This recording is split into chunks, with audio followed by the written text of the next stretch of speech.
Unit 3 Mohan and his veena. Mohan અને તેની વીણા. Mohan was born in a family of musicians. Music was in his blood. He grew up with musicians. Like his father and other family members, he was initially trained in vocal music and then he tried his hand at the violin. When he was about 10, he started liking sitar. He was also trained in it and played it for about 3 years. મોહનનો જન્મ સંગીતકારોના પરિવારમાં થયો હતો. સંગીત તેના લોહીમાં હતું. તે સંગીતકારો વચ્ચે ઉછર્યો. તેના પિતા અને પરિવારના બીજા સભ્યોની જેમ શરૂઆતમાં તેને ગાવાની તાલીમ આપવામાં આવી અને પછી તેણે વાયોલિન શીખવાનો પ્રયત્ન કર્યો. જ્યારે તે 10 વર્ષનો હતો ત્યારે તેને સિતાર ગમવા લાગી. તેમાં પણ તેને તાલીમ આપવામાં આવી હતી અને લગભગ 3 વર્ષ તેણે સિતાર વગાડી. A German lady came to stay with Mohan's family to learn music from his father. It was then that the guitar entered his life. He began his experiment with that beautiful instrument.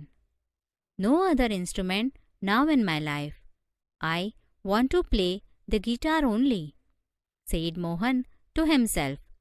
Guitar took all his time. એક German સ્ત્રી મોહનના પિતા પાસે સંગીત શીખવા માટે તેના પરિવાર સાથે રહેવા આવી. ત્યારે તેના જીવનમાં ગિટારનો પ્રવેશ થયો. તે સુંદર વાદ્ય સાથે તેણે તેના નવા પ્રયોગ શરૂ કર્યા. હવે મારા જીવનમાં બીજા કોઈ વાદ્યને સ્થાન નથી.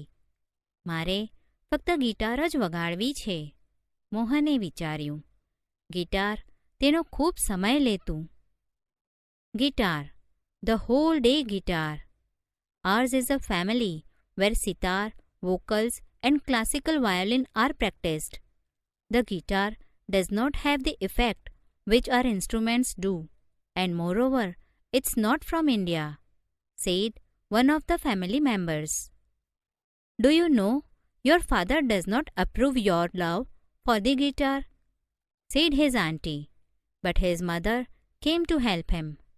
Let him follow his heart's desire, she declared. Guitar, આખો દિવસ ગિટાર. આપણા પરિવારમાં સિતાર, ગાયન અને શાસ્ત્રીય વાયોલિનનો અભ્યાસ થાય છે. આપણા વાદ્યો જેવી અસર ગિટારમાં નથી અને તે ઉપરાંત તે ભારતનું પણ નથી. પરિવારના એક સભ્યે કહ્યું. તને ખબર છે, તારા પિતાને ગિટાર માટેનો તારો પ્રેમ પસંદ નથી. તેની માસીએ કહ્યું. પણ તેની માતા તેની મદદે આવ્યા. તેને તેના હૃદયની ઈચ્છા અનુસરવા દો, તેમણે જાહેર કર્યું. Then his father started supporting him. He was overjoyed and decided to modify this Western instrument. He tried to make it suitable for playing pure Indian classical music. He spent 2 more years with guitar only. પછી તો તેના પિતા પણ તેને ટેકો આપવા લાગ્યા. તે ખૂબ ખુશ થયો અને પશ્ચિમના આ વાદ્યમાં ફેરફાર કરવાનું નક્કી કર્યું. તેણે તેને શુદ્ધ ભારતીય શાસ્ત્રીય સંગીત વગાડવા માટે અનુકૂળ કરવાનો પ્રયત્ન કર્યો. તેણે બીજા 2 વર્ષ ફક્ત ગિટાર પર ધ્યાન આપ્યું. One evening, there was a gathering of close family friends. In this small gathering, Mohan's brother, sister, and nephews, who were also performing artists, played music on their classical instruments. There was a great appreciation. Mohan too expressed his wish to perform. He played on guitar. એક સાંજે તેના ઘરે નિકટના કૌટુંબિક મિત્રોનો મેળાવડો હતો. આ નાના મેળાવડામાં મોહનના ભાઈ, બહેન અને ભત્રીજાઓએ, જેઓ જાહેરમાં વગાડનાર કલાકારો પણ હતા, તેમના શાસ્ત્રીય વાદ્યો પર સંગીત વગાડ્યું. તેમના ખૂબ વખાણ થયા. મોહને પણ વગાડવાની ઈચ્છા વ્યક્ત કરી. તેણે ગિટાર વગાડી. After his performance, a relative said, "You need to work very hard with the new instrument. One of the relatives said, "If it were the sitar, you would have been competition with your brothers and sisters. You have already spent 2 years on it, but still this instrument needs more." તેની રજૂઆત બાદ એક સંબંધીએ કહ્યું, "આ નવા વાદ્ય પર તારે ખૂબ મહેનત કરવાની જરૂર છે." બીજા સંબંધીએ કહ્યું, "જો તું સિતાર વગાડતો હોત તો તું તારા ભાઈ અને બહેન સાથે સ્પર્ધામાં હોત. તે આના પર 2 વર્ષ ગાળ્યા, તેમ છતાં આ વાદ્ય પર તારે વધારે મહેનત કરવાની જરૂર છે." After his performance, someone said, "The sitar's sound is like a flowing stream. Your instrument does not have that depth." તેની રજૂઆત બાદ કોઈ બોલ્યું, "સિતારનો ધ્વનિ વહેતા ઝરણા જેવો છે. તારા વાદ્યમાં તે ઊંડાણ નથી." Yet another said, "Your brother plays the violin. His sur and tal are so beautiful. What are you doing with this instrument?" વળી બીજાએ કહ્યું, "તારો ભાઈ વાયોલિન વગાડે છે. તેના સૂર અને તાલ કેટલા સુંદર છે. તું આ વાદ્ય સાથે શું કરી રહ્યો છે?" Mohan was depressed and cried for the whole night. He had already given 2 years of his life to this instrument. આ બધું સાંભળીને મોહન નિરુત્સાહી થઈ ગયો અને આખી રાત રડ્યો. તેણે તેના જીવનના 2 વર્ષ આ વાદ્ય પર ગાળ્યા હતા. "But from the heart, I am made for guitar. There is no instrument for me but the guitar," he thought.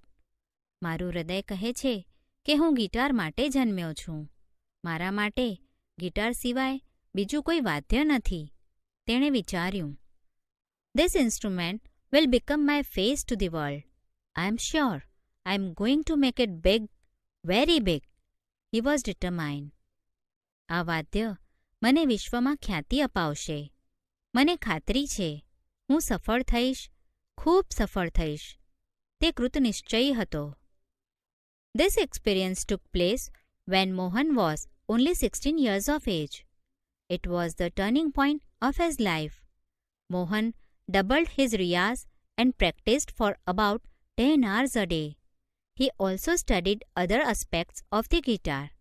He decided to incorporate the speciality, technique, and sound of every instrument into the guitar. He wanted to invent something which gave the sound and tune of the Western guitar, but could be played like an Indian veena. આ પ્રસંગ બન્યો ત્યારે મોહન ફક્ત 16 વર્ષનો હતો. તે તેના જીવનની પરિવર્તનની પળ હતી. મોહને તેનો રિયાઝ બમણો કર્યો અને દિવસના લગભગ 10 કલાક અભ્યાસ કરતો. તેણે ગિટારના બીજા પાસાઓનો પણ અભ્યાસ કર્યો.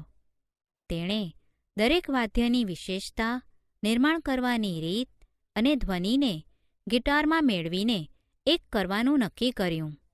તેને એક એવા વાદ્યનું નિર્માણ કરવું હતું જેના ધ્વનિ અને સૂર તો ગિટાર જેવો જ હોય, પણ તેને ભારતીય વીણાની જેમ વગાડી શકાય. Not only the sound that my instrument produces is important, but it must also express my vision, what I want to say through the instrument, he said to himself, and finally, with untiring efforts and understanding of ragas, he created the wonderful Mohan Veena. Today, the world knows Mohan as Pandit Vishwa Mohan Bhatt, winner of a Grammy Award. મારા વાદ્યમાંથી ઉત્પન્ન થતો ધ્વનિ જ મહત્વનો નથી, પણ તેમાં મારી દ્રષ્ટિ પણ વ્યક્ત થવી જોઈએ. મારે વાદ્ય દ્વારા શું કહેવું છે તે. તેણે વિચાર્યું અને અંતે અથાગ પરિશ્રમ અને રાગની સમજથી તેમણે એક અદ્ભુત વીણાનું નિર્માણ કર્યું. આજે આખું વિશ્વ મોહનને ગ્રેમી એવોર્ડના વિજેતા પંડિત વિશ્વ મોહન ભટ્ટ તરીકે ઓળખે છે. I just followed my heart's passion and here I am, said Mohan at the award ceremony in 1993.